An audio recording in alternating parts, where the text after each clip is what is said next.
Brought to you by TechnoSpark 20 series smartphones. I'm superhuman.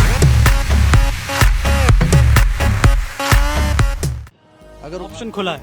Option बिल्कुल खुला है। अगर वो भाजपा के समर्थक रहे होते तो डेफिनेटली वो मीटिंग हुई तो उसमें वो कह ही देते कि नहीं हम भाजपा को साथ देते हैं। ये कहना है कि आप स्वच्छंद कहीं पे वोट कर सकते हैं तो डायरेक्टली एक तरह से मैसेज है कि आप कहीं पे भी जा सकते हैं। तो कहीं पे जाने का मतलब है कि भाजपा को छोड़ देना चाहिए। राजा की कहीं न कोई न कोई पेच फंसी हुई है। अब देखना होगा कि राजा जो है तो लास्ट में 20 तारीख तक और 25 तारीख तक अपनी बात पे कायम रहते हैं कि टेलीफोनिक संदेश देते हैं, जैसे मोहम्मदम में होता है कि मस्जिद में एक दिन पहले ऐलान किया जाता है कि इसको वोट देना है। तो अभी तो ये डिजिटल जमाना है, कहना कुछ रहता है करते कुछ है। तो टेलीफोनिक जमाने में जो है कुछ भी संदेश लास्ट में दिया जा सकता है। क्योंकि अगर राजा भैया को अमित शाह जी बुलाए होते तो भाजपा में दूसरे नंबर के नेता है अमित शाह जी जो है, और वो जो डील कर लेंगे। अगर उन्होंने किसी को बुला लिया और कोई बात हो गई तो फिर उसमें कोई क्वेश्चन मार्क नहीं लगता है। ये जरूर है कि राजा भैया अगर नाराज हैं तो इसका डायरेक्ट नुकसान भाजपा को होगा, क्योंकि अगर उनको समर्थन करना होता तो फिर वो अपने कार्यकर्ताओं की बैठक न बुलाते। उनका किसी के साथ गठबंधन नहीं, इसीलिए उन्होंने सबको कहा कि आप अपने हिसाब से जाके वोटिंग करिए। और एक चीज है, इससे बीजेपी का नुकसान होगा। ये कौशाम्बी सीट पर खासकर काफी नुकसान होगा। पिछले भी चुनाव में कौशाम्बी सीट पर कुंडा और बाबागंज दोनों सीटें वहां से दोनों जीती थी। विधानसभा में बीजेपी जीती थी और लोकसभा में अच्छी बढ़त मिली थी। नमस्कार, मैं गौरव कुमार पांडे और इस वक्त यूपी तक की टीम मौजूद है प्रतापगढ़ में। और जैसा कि आप जानते हैं कि चुनावी माहौल काफी गर्म है, क्योंकि राजा भैया ने अपने समर्थकों से कहा कि भाई जिसको मन करे उसको वोट दीजिए, क्योंकि अब जो है किसी प्रकार की कोई ऐसी दबाव वाली बात नहीं है। लेकिन आइए जानते हैं पत्रकारों से, यहाँ जो सीनियर पत्रकार हैं बाकायदा जो काफी समय से यहाँ पत्रकारिता कर रहे हैं, उनसे जानेंगे आखिरकार रुख और माहौल जो है वो किसकी ओर है। सर, क्या नाम है आपका? चंदन सिंह। तो सर, अभी इस वक्त जो है अगर हम प्रतापगढ़ की बात करें तो किसका जो है माहौल चल रहा है इस वक्त? देखिए, माहौल प्रतापगढ़ क्या पर्टिकुलर यहाँ आसपास की 2-3 सीटों पे देखें तो लड़ाई दिलचस्प है। ये नहीं कह सकते हैं किसी एक का एक तरफा मुकाबला है, ये कहना बेहतर नहीं है। तो जैसे कि बीजेपी ने संगम लाल गुप्ता जी को दोबारा जो है अपना प्रत्याशी बनाया है, लेकिन आसपास की जनता से हमने बातचीत की तो उन्होंने काफी सारे गंभीर आरोप लगाए कि 10 सालों में कुछ खास काम नहीं हो पाया। इस पर क्या कहेंगे आप? बिल्कुल सही है, व्यक्तिगत स्तर पर उनका बहुत विरोध है। अगर यहाँ स्थानीय नेताओं में देखेंगे तो भाजपा में गुटबाजी बहुत ज्यादा है। अभी स्थानीय उनके एक विधायक हैं रानीगंज के, उनका भी वीडियो सोशल मीडिया पे वायरल हुआ। काफी कुछ उन्होंने भड़ास निकाली। एक पूर्व मंत्री, उन्होंने भी अपनी बातें कही। कुल मिलाकर उनके जो अभी तक रिजल्ट आए हैं केवल मोदी के नाम पर ही उनको उनका बहुमत दिखाई दे रहा है। व्यक्तिगत उनका विरोध जमीनी स्तर पर बहुत ज्यादा है। तो क्या लगता है कि मतलब जो बीजेपी के आपसी जो लोगों में काफी ज्यादा जो है रार आ रही है, उसका कुछ प्रभाव पड़ेगा इस पे? संगठन डैमेज कंट्रोल करने में लगा है, कितना इसका लाभ उनको मिलता है ये तो वक्त बताएगा। अच्छा, वहीं बात करें अगर हम समाजवादी पार्टी के कैंडिडेट की, एसपी सिंह की, तो उनकी छवि को लेकर जनता में कैसा माहौल है? उनके ऊपर एक टैग है बाहरी का। यहाँ पर स्नातक एमएलसी भी रहे, वो 2 बार उनकी पत्नी भी रही। फिलहाल लोकसभा में ये भी है कि आप उम्मीदवारी कहीं से कर सकते हैं पूरे देश से, लेकिन दिलचस्प मुकाबला है दोनों पार्टियों में, आमने सामने ही यहाँ पर है।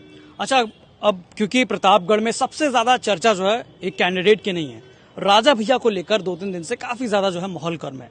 कहा जा रहा है कि राजा भैया ने अपने सभी समर्थकों को कह दिया है कि भैया जिसको मन करे उसको वोट दीजिए। उस मैसेज के बाद जो है लोगों में क्या कुछ जो है बातचीत आपको नजर आ रही है? अभी एक चैनल ने एक हवा दी है कि राजा भैया सपा की ओर रुख कर रहे हैं।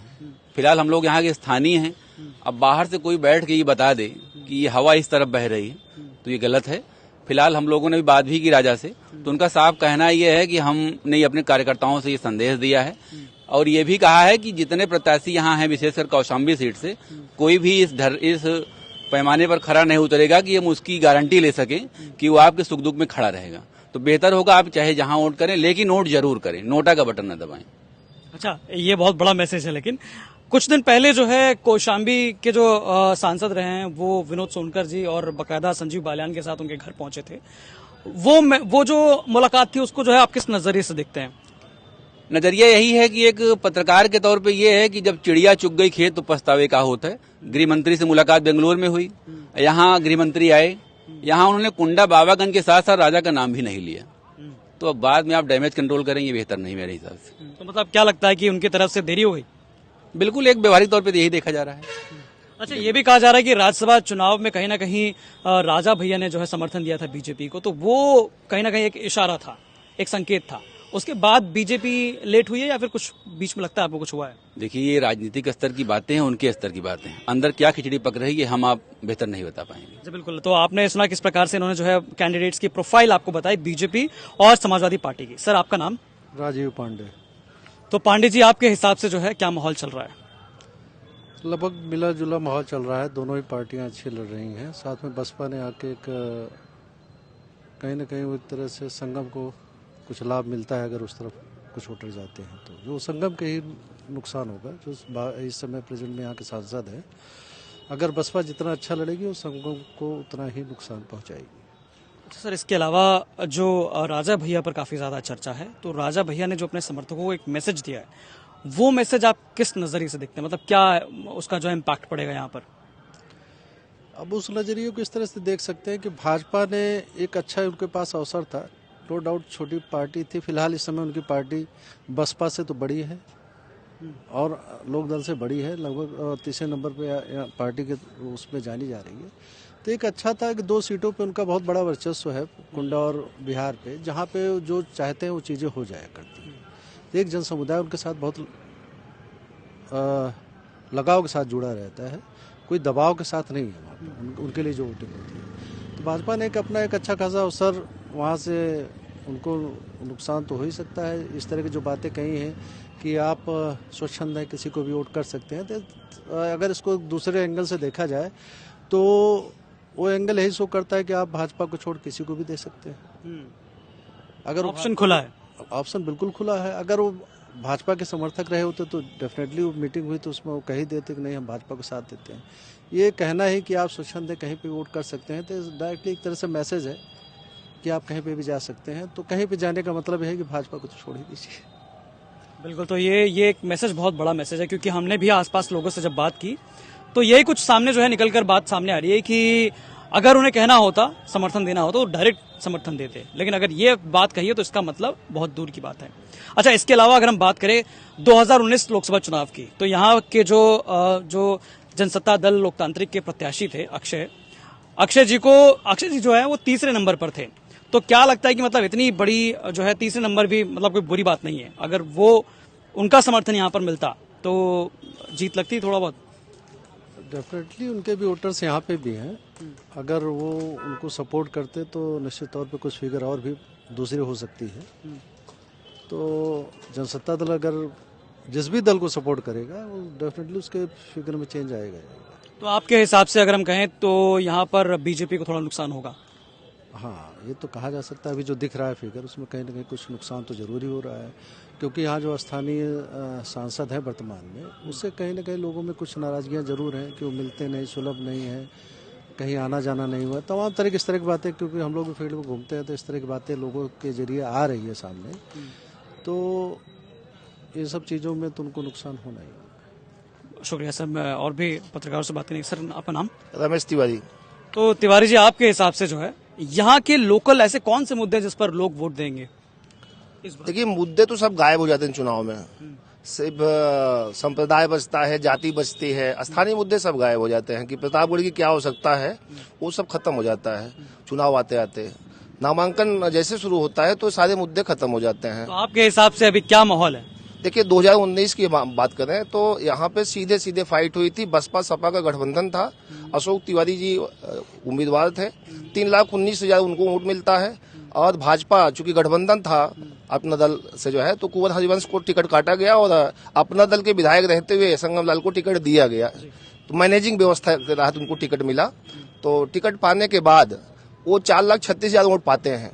इस बार भी 4 लाख जो उम्मीदवार डाकेगा चुनाव वही जीतेगा, प्रतापगढ़ का सांसद वही होगा। और रहा सवाल कांग्रेस का, कांग्रेस 3 नंबर पे थी और अक्षय प्रताप जो यहाँ पे कभी 2004 में समाजवादी पार्टी का 1952 से लेके 2019 तक जो चुनाव हुआ था उसमें सिर्फ एक बार 2004 में समाजवादी पार्टी यहाँ से खाता खोली है और एक भी बार उसके बाद जो गया था खाता नहीं खुला। वो भी कुंडा और बिहार जो राजा भैया उस समय जेल में थे और कुंडा बिहार की वजह से जो है गोपाल जी चुनाव जीते थे। समाजवादी पार्टी का कोई रोल नहीं था जो खाता खुला भी। तो यहाँ जो इस बार गठबंधन हुआ है, पिछली बार जो 19 की बात करें जो गठबंधन था बहुत अच्छा गठबंधन था, रालोद सपा बसपा का।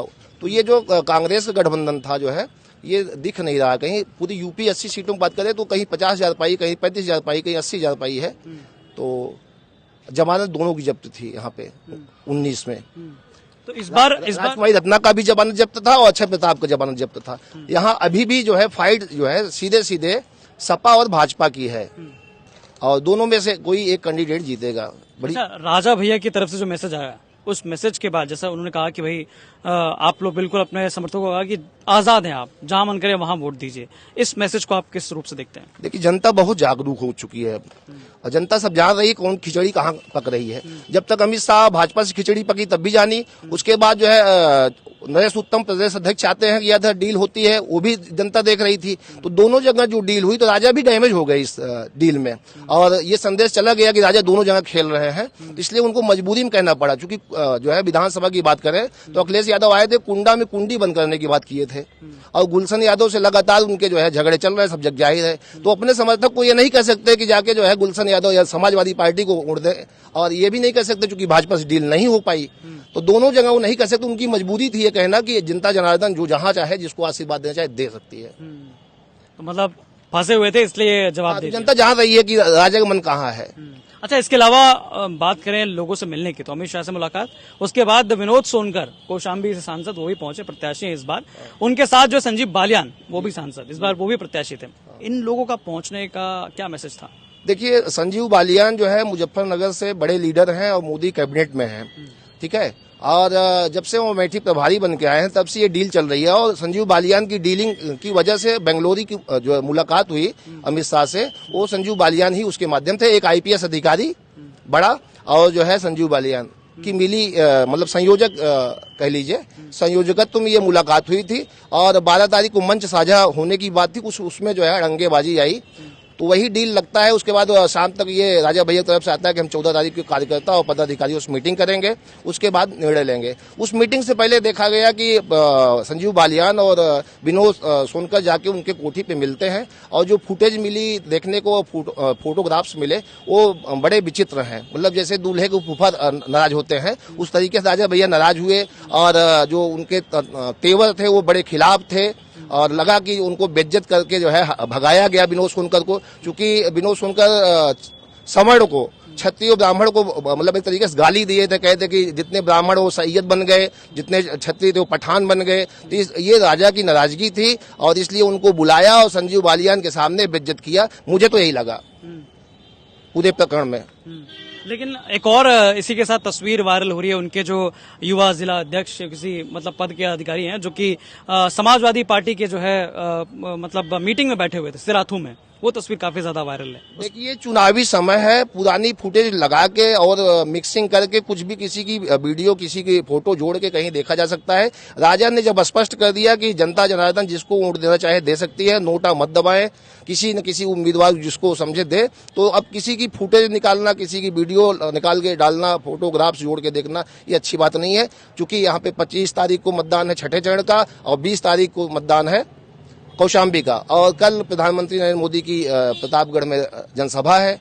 और राजा भैया शरीक है जौनपुर में, धनंजय सिंह उनकी पत्नी भी नाराज थी, लेकिन अब वो मंच साझा कर चुके हैं और समर्थन दे चुके हैं। तो राजा की कहीं न कोई पेच फंसी हुई है। अब देखना होगा कि राजा जो है तो लास्ट में 20 तारीख तक और 25 तारीख तक अपनी बात पे कायम रहते हैं कि टेलीफोनिक संदेश देते हैं, जैसे मोहम्मदम में होता है कि मस्जिद में एक दिन पहले ऐलान किया जाता है कि इसको वोट देना है। तो अभी तो ये डिजिटल जमाना है, कहना कुछ रहता है, करते कुछ है। तो टेलीफोनिक जमाने में जो है कुछ भी संदेश लास्ट में दिया जा सकता है। हाँ, मतलब राजा भैया जो है वो फंसे हुए थे, आपके कहने का मतलब ये है, और वो जो है अब फूफा की तरह रिएक्ट कर रहे हैं। चलिए और हम बात करते हैं, क्या नाम है आपका? मनोज तिवारी। तो तिवारी जी, आपके हिसाब से क्या माहौल चल रहा है प्रतापगढ़ का? देखिए, प्रतापगढ़ में जो है इस समय जो चुनावी माहौल है वो अगर प्रत्याशी की बात किया जाए तो लोग संगम लाल से बहुत ज्यादा नाराज हैं, क्योंकि संगम लाल जो है 5 साल तक यहाँ सांसद रहे, 2 साल विधायक रहे। उनका जो है किसी भी आम जनता से कोई मुलाकात नहीं हुई, किसी के सुख दुख में उन्होंने कोई सहभागिता नहीं की।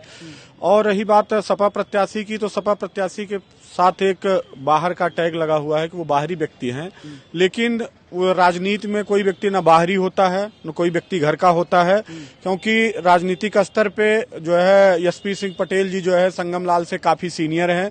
18 साल जो है वो यहाँ से स्नातक एमएलसी के रूप में उन्होंने पति पत्नी मिलकर यहाँ जो है प्रतिनिधित्व किया है। इसलिए यहाँ का जो अभी चुनावी माहौल है, क्योंकि अभी चुनाव पीक पे नहीं आया है, अभी जब तक कहीं का चुनाव नहीं हो जाता, अभी 5वें चरण का चुनाव का जो लास्ट टाइम होता है वो समझ में आता है। लेकिन अभी तक जो स्थिति, जो तस्वीर सामने आ रही है, उसमें ये लग रहा है कि सपा प्रत्याशी यहाँ जो है हावी है। अच्छा, इनके अलावा जो लगातार चर्चा का विषय बने रहे 3 दिन से, राजा भैया मुलाकात जो हुई अमित शाह से, उसकी भी चर्चा हुई। उसके बाद कौशाम्बी से सांसद और मुजफ्फरनगर के जो है सांसद दोनों पहुंचते हैं उनके घर पे, वो उसके बाद बाहर आई तस्वीर, उस पर चर्चा काफी ज्यादा। उसके बाद राजा भैया खुद ही ऐलान कर देते हैं कि भैया आपको जिसको मन करे उसको वोट दीजिए। तो ये मैसेज आखिर राजा भैया की तरफ से क्यों आ रहा है? देखिए, ये तो जहां तक बात है मैसेज की, आजकल डिजिटल का जमाना है। मैसेज क्या होता है कि हम लोग जो है ये आज कोई ये कहते हैं लोगों की राजा भैया को जो है अमित शाह जी ने बुलाया था मीटिंग के लिए, लेकिन अगर आप इसको एक सोशल मीडिया या इंटरनेट के जमाने में देखें तो हम लोग इसको ये भी कह सकते हैं, हो सकता है राजा भैया जो है उनसे मिलने का समय मांगे हो, समर्थकों ने ये किया हो कि राजा भैया को बुलाया गया है। क्योंकि अगर राजा भैया को अमित शाह जी बुलाए होते तो भाजपा में दूसरे नंबर के नेता है अमित शाह जी जो है, और वो जो डील कर लेंगे, अगर उन्होंने किसी को बुला लिया और कोई बात हो गई तो फिर उसमें कोई क्वेश्चन मार्क नहीं लगता है। और इससे भी एक हम लोग समझ सकते हैं, अगर राजनीतिक समीक्षा की जाए, अगर अमित शाह जी जो है चाहते तो उन्होंने पूरी सभा में जो अभी हीरागंज विधान में हुआ था जो है, वहां किसी ना उन्होंने दोनों विधानसभा का नाम लिया और ना ही राजा भैया का तरफ उन्होंने कोई इशारा भी किया जो है, क्या कहते। इसलिए ये क्या कहते हैं कि ये राजनीति है, इसमें तो क्या कहते हैं कि हर पार्टी कुछ ना कुछ अपना एक सगुफा छोड़ती है कि ऐसा हुआ, तो हम इसको बहुत मजबूत दृष्टि से नहीं देखते। ये जरूर है कि राजा भैया अगर नाराज हैं तो इसका डायरेक्ट नुकसान भाजपा को होगा, क्योंकि अगर उनको समर्थन करना होता तो फिर वो अपने कार्यकर्ताओं की बैठक न बुलाते, वो धीरे से। तो नाराजगी क्यों होगी? नाराजगी का कारण देखिए, हम लोग भी सीधे से, आप भी हैं, जर्नलिस्ट हैं, दुनिया भी है भाई। नाराजगी होनी चाहिए कि जब आपको जरूरत थी राज्यसभा चुनाव में तो आपने राजा भैया का साथ लिया ना, और राजा भैया ने कोई डिमांड नहीं रखी। तो एक मानवीय दृष्टिकोण से भी देखा जाए तो अगर कोई व्यक्ति आपके साथ खड़ा है, क्योंकि उस समय सपा के अखिलेश यादव जी ने अपने प्रदेश अध्यक्ष को भी भेजा था राजा भैया से समर्थन के लिए, उन्होंने कुछ शर्तें भी भेजी थी कि जो राजा भैया कहेंगे उस पर हम तैयार हैं, लेकिन राजा भैया जो है उन्होंने उनको जो है मना कर दिया, जो है भाजपा को उन्होंने समर्थन किया। तो भाजपा का दायित्व बनता है कि राजा भैया के साथ उनको ऐसा व्यवहार नहीं करना चाहिए था जो है, इसलिए जो है। और ये तो सीधा अगर एक पक्षी करना होता कि भाजपा का समर्थन करना है तो जो है सीधे बोल देते कि जो है आप जो है सपा को वोट मत करिए, जैसे धनंजय ने किया, जो है मंच साझा किया और अपने कार्यकर्ताओं को मैसेज किया कि आप जो है भाजपा का समर्थन करिए। तो इससे ये है कि ज्यादातर नुकसान बीजेपी को होगा। अच्छा, अब उनके मैसेज की बात करें तो जो वो मैसेज था अपने समर्थकों को देना कि भाई आपको जिसको मन करे उसको वोट करो, ये इस मैसेज को आप किस नजरिए से देखते हैं? देखिए, हम इस मैसेज को इसलिए इस नजरिए से देखते हैं कि अब प्रदेश में, जो कि हम लोगों को नहीं और पॉलिटिकल व्यक्तियों को कहना चाहिए कि केंद्र सरकार या जहां की स्टेट गवर्नमेंट है उनके पास जो है सारे क्या कहते हैं गवर्नमेंट बॉडी हैं, सारे वो हैं। तो इसका भी इसलिए उन्होंने किया कि भाई आजकल कार्रवाइयां हो रही हैं, हो सकता है कहीं न कहीं राजा भैया को भी ये हो कि हम शासन सत्ता के खिलाफ जाएंगे, तो हो सकता है। लेकिन विरोध जो है, अभी उसमें आप एक वीडियो क्लिप उनके जारी हुई थी, उनमें उनका एक पदाधिकारी खड़े होकर बोला, प्रतापगढ़ का रहने वाला है, उन्होंने कहा कि सांसद जो प्रतापगढ़ के हैं उनकी माताजी कैंसर पीड़ित थी और सांसद की चिट्ठी जो सांसद सहायता निधि होती है वो तब तक नहीं हो पाई, उसकी माता की डेथ भी हो गई, 13 भी बीत गई और वो की निधि उसको नहीं मिल पाई जो है। तो इसलिए जो है ज्यादातर जो है नुकसान बीजेपी का ही होगा। और उसमें ये भी हो सकता है कि भाई वोटर हैं कुछ जो कट्टर भाजपाई हैं जिनकी मानसिकता में है कि हम भाजपा को वोट देंगे, वो हो सकता है। इसीलिए राजा भैया ने सबको फ्री छोड़ दिया कि आप जो है जिसको मर्जी करे उसको वोट कर सकते हैं। इसके अलावा ये भी एक और बात सामने आई कि यहाँ भाजपा में ही आपस में काफी ज्यादा जो है एक दूसरे के खिलाफ रार चल रही है, इस पर क्या कहेंगे आप? इस पे तो यह है कि सबसे बड़ी बात यह है कि भाजपा को जो है अच्छे कैंडिडेट को मैदान में उतारना चाहिए था, क्योंकि जो हम लोग जानते हैं और देखते भी हैं कि भाजपा किसी को टिकट देखती है तो चुनाव से 5 साल पहले ही जो है अपनी एक उसकी जो है वर्किंग कमेटी है वो वर्क करती है, प्रत्याशी के नाम पे, पार्टी के नाम पे कई नाम जो है वो ऑप्शन में रखती है। और जो हम लोगों की जानकारी है कि यहाँ प्रतापगढ़ से जो है वर्तमान सांसद और वर्तमान प्रत्याशी की जो है सारी रिपोर्ट निगेटिव गई थी, लेकिन इन रिपोर्टों को नजरअंदाज करते हुए भाजपा हाईकमान से क्या डील हुई इनकी जो है संगम लाल गुप्ता जी की, जो इनको टिकट दे दिए। और इनके नजरिए में भी ये है कि ये न कभी कार्यकर्ताओं को 5 साल इन्होंने सम्मान दिया और ना किसी मतदाता को। अभी ये जो है बैठक कर रहे थे तो कई खबरें जो है हम लोगों के यहाँ जो है प्रकाशित भी की गई, मंडल अध्यक्षों ने इनका विरोध किया, इनके बैठक में आने से उन्होंने मना किया। और अभी 2 दिन पूर्व ही पूर्व विधायक जो है इनके ऊपर जो है कार्यकर्ताओं के उत्पीड़न का आरोप लगाया और उस बैठक में जनपद के प्रभारी मंत्री भी मौजूद थे। और उस बैठक में एक महिला ने तो बहुत गंभीर आरोप लगाया कि सांसद जो है हमारे पति के हत्यारे का जो है समर्थन कर रहे हैं और इनको पुनः सांसद नहीं होना चाहिए। तो इसका भारी असर पड़ेगा। हाँ, इसका बहुत बड़ा असर पड़ेगा जो है। अब इसमें देखिए जो है भाजपा कितना ज्यादा जो है मैनेज कर पाती है मतदाताओं को, अब ये तो समय बताएगा, लेकिन जो अभी वर्तमान स्थिति है उससे यही लग रहा है कि क्या कहते हैं कि यहाँ भाजपा प्रत्याशी से लोग नाराज हैं, ना कि पार्टी से नाराज हैं। और ज्यादातर वोट जो है वो प्रत्याशी पे ही मिलता है, क्योंकि गाँव के भी बहुत से ऐसे लोग हैं जो कि पार्टी की बातों को कम सोचते हैं, प्रत्याशी पे, चेहरे पे ज्यादा ध्यान देते हैं। और दूसरी तरफ एक आपने जो बात कही वो राजा भैया वाला फैक्टर भी बहुत बड़ा फैक्टर है जो बीजेपी पर भारी पड़ सकता है। और भी हम लोगों से बात करते हैं। सर, आपका नाम? अमित कुमार पांडे। तो पांडे जी, आपके हिसाब से जो है जो लगातार 3 दिन से राजा भैया को लेकर खबरें चल रही हैं, लगातार चर्चाएं चल रही हैं, उनके घर पर लोगों की मुलाकात और उसके पहले अमित शाह की मुलाकात और उसके बाद राजा भैया का सामने आकर ये मैसेज देना कि भाई जिसको मन करे उसको वोट कर दीजिए, ये आप किस नजर से देखते हैं? देखिए, प्रतापगढ़ का राजनीतिक परिदृश्य जो है वो देश के अन्य जो राज्य हैं वहाँ के लोकसभा सीटों से अलग है। अगर आप इतिहास उठा करके देखें जी। तो यहाँ पर कुंडा बिहार निसंदेह राजा भैया का वर्चस्व क्षेत्र रहा है, रामपुर खास है, प्रमोद तिवारी जी का रहा है। और कहीं न कहीं जो राजा भैया ने कल मैसेज दिया कि जनता जनार्दन जिसको चाहे वो स्वतंत्र होकर के अपना वोट दे सकती है, आशीर्वाद दे सकती है, तो इसका नुकसान अगर देखा जाए तो सीधे तौर पर भाजपा को होने जा रहा है। तो ये राजा भैया की तरफ से जो मैसेज आया ये क्यों आया है, क्या लगता है आपको? सीधी सी बात है, राज्यसभा में हमने आपको सहयोग दिया बिना किसी शर्त के और आप हमसे मिल करके हमें महत्व नहीं दे रहे हैं, तो इसका कयास लगाया जा सकता है। जनता मूर्ख नहीं है, जनता सब जानती है, सब समझती है। अच्छा, 2019 के लोकसभा चुनाव की बात करें तो प्रतापगढ़ में इनके कैंडिडेट जो है 30 नंबर पर थे, राजा भैया के 4थे नंबर पे थे। और कौशाम्बी में भी जो है कुछ खास अच्छे नंबर नहीं थे, 5वें या 4थे नंबर पे वहां पर भी थे। तो इस पर क्या कहेंगे आप? देखिए, जो आप कहना चाहते हैं कि जनसत्ता दल लोकतांत्रिक जिले में 4थे नंबर पर रही, बात 4थे नंबर की जमानत तो कांग्रेस ने भी अपनी नहीं बचा पाई थी, लेकिन जो भी वोट बैंक है जनसत्ता दल का अपना, चाहे वो कुंडा का हो, चाहे बिहार का हो, या उनके समर्थक जो जिले में रहते हैं, वो सारे नुकसान शायद भाजपा को होने वाले हैं। क्योंकि वो वोट अगर इशारा करते तो निश्चित जो है जिस दल की तरफ इशारा करते उस दल को पढ़ना स्वाभाविक था।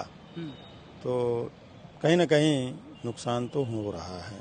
तो यहाँ पर आपका मानना है कि राजा भैया तो फैक्टर हैं ही हैं, लेकिन कुछ और भी बातें ऐसी हैं जो बीजेपी को जो है काफी ज्यादा बैकफुट पे करने वाला, नुकसान करने वाला है। और भी हम पत्रकार हैं, उनसे बात करते हैं। क्या नाम है आपका? सिद्धार्थ प्रताप सिंह। तो सिद्धार्थ जी, मुझे बताइए कि जिस प्रकार से भी माहौल चल रहा है प्रतापगढ़ में, आप कैसे देखते हैं इसे? देखिए, पूरी तरीके से चुनाव जो होगा सेंट्रलाइज है। ये चाहे आप पश्चिमी शुरू करिए, पश्चिम से आके आप प्रतापगढ़ अवध क्षेत्र में आ जाइए। देखिए, पूरा चुनाव योगी मोदी के चेहरे पर सब प्रत्याशी। आप एंटी इनकम्बेंसी की बात करते हैं तो कई प्रत्याशी ऐसे थे जिनको फिर से मौका दिया गया। तो उसी तरह संगम लाल को भी, गुप्ता को भी मौका दिया गया। तो ये आप ये नहीं कह सकते कि केवल प्रतापगढ़ के मुद्दे पर चुनाव हो जाएगा। देखिए, कानून व्यवस्था उत्तर प्रदेश में हमेशा महत्वपूर्ण है। प्रतापगढ़ में भी कानून व्यवस्था का हमेशा मुद्दा, तो उन सब चीजों में सुधार हुई है। और केवल ये कह देना कि केवल कि स्थानीय मुद्दे पर कहाँ चुनाव हुए हैं, सब जगह सेंट्रलाइज चेहरे पर हर जगह जहां भी रैलियां हुई वहां सीधे कहा गया कि कमल निशान है। आप योगी मोदी जी को 300 आपकी बार इस तरीके 400 के पार के नारे की बात की गई। तो सेंट्रलाइज चुनाव होगा, इसका फायदा सीधे सीधे संगम लाल गुप्ता का होगा और इसी के दम पर सब प्रत्याशी चुनाव लड़ रहे हैं। देखिए, हम लगातार लखनऊ में रिपोर्टिंग करते हैं, प्रतापगढ़ हमारा होम डिस्ट्रिक्ट। हम कन्नौज से जब रिपोर्टिंग करते हुए यहाँ तक पहुंचे तो एक चीज था जनता के साथ, जनता ये तो कह रही थी प्रत्याशी नहीं ठीक है, लेकिन फिर वोट किसको दोगे? कमल पे। क्यों? क्योंकि मोदी और योगी। तो ये एक महत्वपूर्ण फैक्टर है। और पिछली बार भी चुनाव जीतने के क्या 10 दिन के अंदर कुछ ऐसा हो गया, वही चेहरा सेंट्रलाइज हुआ, वही कानून व्यवस्था हुई। एक चीज संगमलाल गुप्ता के साथ थोड़ा प्लस पॉइंट है, स्वभाव उनका सरल है। बाकी जीत हार और जो एसपी सिंह पटेल है उनके साथ एक माइनस पॉइंट है कि वो बाहरी होने का, और उनकी पत्नी जो है वहाँ यहाँ से एमएलसी रही कई बार से। तो अब देखना यह है कि जनता किस तरफ जाती है। लेकिन राजा भैया वाले मैसेज को आप कैसे देखते हैं? देखिए, राजा भैया की बात करें तो राजा भैया बीजेपी के साथ हमेशा थे। मित्रता धर्म निभाया। जब हमने भी बात की राजा भैया से तो वो हमेशा उन्होंने उस दिन भी कोई शर्त नहीं रखी। जब मुलाकात की जो सूत्रों से खबर निकलकर सामने, उन्होंने कोई शर्त उस दिन भी नहीं रखी थी कि हमें कुछ दिया जाए। बस उनसे जब अमित शाह ने सवाल किया कि क्या है, तो उन्होंने ये कहा कि हम दोस्ती निभाएंगे, ये शब्द था उनका। और वो हमेशा बीजेपी के साथ, राज्यसभा में भी बिना डील, कोई डील नहीं। वो अगर बीजेपी के साथ थे या फिर होते तो वो डायरेक्टली कैमरे पे भी बोलते, सबको समर्थन देते। देखिए, क्या उन्होंने क्या कहा, मेरा किसी के साथ कोई गठबंधन नहीं था। देखिए ना, कोई, जब मेरा किसी के साथ कोई गठबंधन नहीं तो हम क्यों गठबंधन पालन करेंगे, ये सवाल उठता है ना। जब आपका मेरा कोई गठबंधन नहीं है तो सब फ्री है, जनता जहां चाहे वोट दे, क्यों ऐसा है। तो ये सबसे महत्वपूर्ण कारण ये रहा कि गठबंधन अगर हुआ होता तो राजा भैया एक अपने पार्टी के कार्यकर्ताओं से कहते कि आप जाकर बीजेपी को वोट करिए या समाजवादी पार्टी को। उनका किसी के साथ गठबंधन नहीं है, इसीलिए उन्होंने सबको कहा कि आप अपने हिसाब से जाके वोटिंग करिए। और एक चीज है, इससे बीजेपी का नुकसान होगा। ये कौशाम्बी सीट पर खासकर काफी नुकसान होगा। पिछले भी चुनाव में कौशाम्बी सीट पर कुंडा और बाबागंज दोनों सीटें वहां से दोनों जीती थी। विधानसभा में बीजेपी जीती थी और लोकसभा में अच्छी बढ़त मिली थी। हार जरूर मिली थी जनसत्ता दल लोकतांत्रिक की, लेकिन कुंडा और बाबागंज से जीत हुई थी। तो ये एक मैसेज पास आउट हुआ है। अब देखना ये है कि कितना डैमेज कंट्रोल कर पाते हैं। देखिए, और दूसरी चीज, सबसे बड़ी चीज ये सोनकर जी के साथ एक चीज ये रहा कि बहुत लेट कर दिया उन्होंने। या फिर अगर बीजेपी को भी कुछ करना था तो जो उनका राज्य इकाई है, देखिए ये तो सब जानते हैं कि राजा भैया के सीएम से संबंध बहुत अच्छे हैं। इसमें कोई, जब राज्यसभा में भी वोटिंग करने गए तो सीएम के कारण गए, इसके पहले भी जब किए तो सीएम के कारण किए। लेकिन अमित शाह के साथ मुलाकात जो है सक्सेसफुल नहीं हुई। देखिए, बिल्कुल अब ये कहा जा सकता है। देखिए, हम आपको बता दें, सबसे पहले जब अखिलेश यादव की बात करें, अखिलेश यादव यहाँ जब प्रतापगढ़ आए पहली बार तो मेरे द्वारा उनसे सवाल पूछा गया कि राजा भैया से आपके क्या, उन्होंने कहा राजा भैया कौन है कौन है कौन है। वो हमें एकदम याद है। तो कहीं ना कहीं वो चीजें अभी भी राजा भैया के दिमाग में है। कुंडा में कुंडी भी याद है। तो ये नहीं, दोनों ही, एक तरफ कुआं है एक तरफ खाई है। तो एक मतलब अब देखना ये है, उन्होंने सीधे मैसेज पास आउट कर दिया, जनता के हाथ में है। तो सर के हिसाब से जो है उनका कहना है कि कहीं ना कहीं बीजेपी को जो है इसका फायदा नजर आएगा। क्या नाम है सर आपका? रमन मिश्रा नाम है मेरा। तो मिश्रा जी, आपको क्या लगता है किसका माहौल है?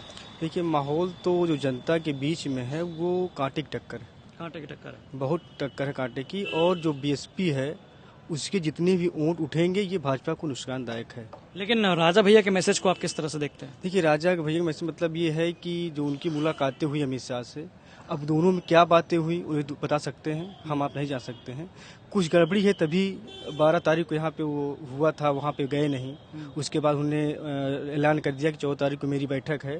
बैठक में जो वीडियो आया उसमें बोले कि आप जहाँ इच्छा कहे आप वोट दीजिए, नोटा बटन ना दबाइए, लेकिन आप वोट दीजिए, जो आपको अच्छा लगे आप उसको वोट दीजिए, अगर कोई नहीं सुनता हूँ तो मैं हूँ। तो आपको क्या लगता है कि उनका जो मैसेज है वो किसके ऊपर भारी पड़ेगा और किसको जो है साथ देगा? देखिए, साथ जहाँ हमने कई लोगों से ऐसे बात हुई उनके ही पार्टी से, तो वो हमको लगा सपा पे वोट जाने के विचार में है। मतलब ये सपा के लिए मैसेज था? हाँ, नहीं वो नहीं, लेकिन अब उन्होंने बोल दिया कि हाँ मानो वोट अब दीजिए, वोट दीजिए। तो जो भी प्रत्याशी, जैसे विनोद शंकर जी गए, हमने देखा क्लिप में जो है उनको मतलब ऐसी उंगली दिखाते हुए कि बाहर आ गए। अब उन दोनों सहमत नहीं बनी। लेकिन रही बात विकास की, मुझे बोलते हैं विकास नहीं हुआ। विकास आप देखिए, सड़कें देखिए आप उठा के, ये जो वोट पड़ रहे हैं वो मोदी के नाम पड़ रहे हैं, केंद्र सरकार की योजना। सर, जिस प्रकार से आपने बताया कि ये मैसेज जो है वो किस ओर था, लेकिन आखिर इसकी उसका कारण क्या है कि ये मैसेज आया? कारण ये है कि उन्होंने राज्यसभा में भी इनका साथ दिया, हर जगह हमने देखा साथ दिया, लेकिन जब उनका वक्त आया उस समय उनको साथ नहीं मिला भाजपा का, बीजेपी की तरफ से वो रह गए। हाँ रह गए। तो आपने साफ तौर पे सुना कि यहाँ जो स्थानीय पत्रकार हैं, जो वरिष्ठ पत्रकार जो लगातार स्थानीय जो है पत्रकारिता करते हुए मुद्दों को लाते हुए सामने रखते हैं, उनका साफ तौर पर ये कहना है कि जो राजा भैया का मैसेज आया कि भाई जिसको आपको वोट देना है आप जाकर वोट दे दीजिए, वो मैसेज कहीं ना कहीं नाराजगी थी। और उनका कहना है कि ये मैसेज जो है ये समाजवादी पार्टी की तरफ ज्यादा फेवर करता है, बीजेपी की तरफ कम।